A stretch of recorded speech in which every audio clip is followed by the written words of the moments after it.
ఎట్లుంటున్నారు, ఆడ ఎట్లుంటారో ఆడ కూడా మీరు చూసింటారు. దినం పేపర్లలో, వీడియోలలో, ఫేస్బుక్లలో ఏదో ఒకటి వస్తుంటుంది.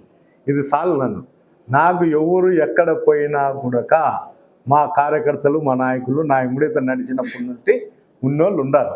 అందరూ అన్నీ అనుభవించినారు, మళ్ళీ పోయినారు.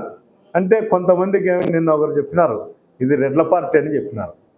అంటే మేము అనల్లా, మా నోటికుండా మేము కూడా కనల్లా, మీరు ఇక్కడికి వచ్చి ఇది రెడ్ల పార్టీ కాబట్టి మా పార్టీకి మేము చేస్తామని వెన్నుపోటు పొడిచినారా? ఇదేమన్నా కృతజ్ఞత భావం అనేది ఉండాల. ఎవరు కులము మతము కాదు, కానీ ఏ పార్టీలో కానీ కృతజ్ఞత భావంతో ఆ నాయకుడి మీద నమ్మకము, భరోసా ఉండి మనం చేయాలి తప్ప స్వార్థ రాజకీయాల కోసము ప్రతిసారి సఫలింగ్ అయితే పోతే వాళ్ళని ప్రజలు ఏమనుకుంటారో వాళ్ళే గమనించాల.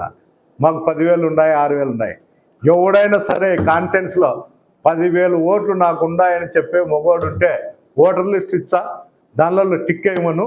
నేను వాళ్ళని పోయి అడుగుతా, అయ్యా మీ లీడర్ ఇడు చెప్పినాడయ్యా పలానోడు ఈ ఓటర్ లిస్టులో నువ్వు అతనికి వేస్తావా అని. దాంట్లో సగం మంది వేసినా కూడా దాని గురించి నేను మళ్ళీ ఒకసారి మాట్లాడతాను.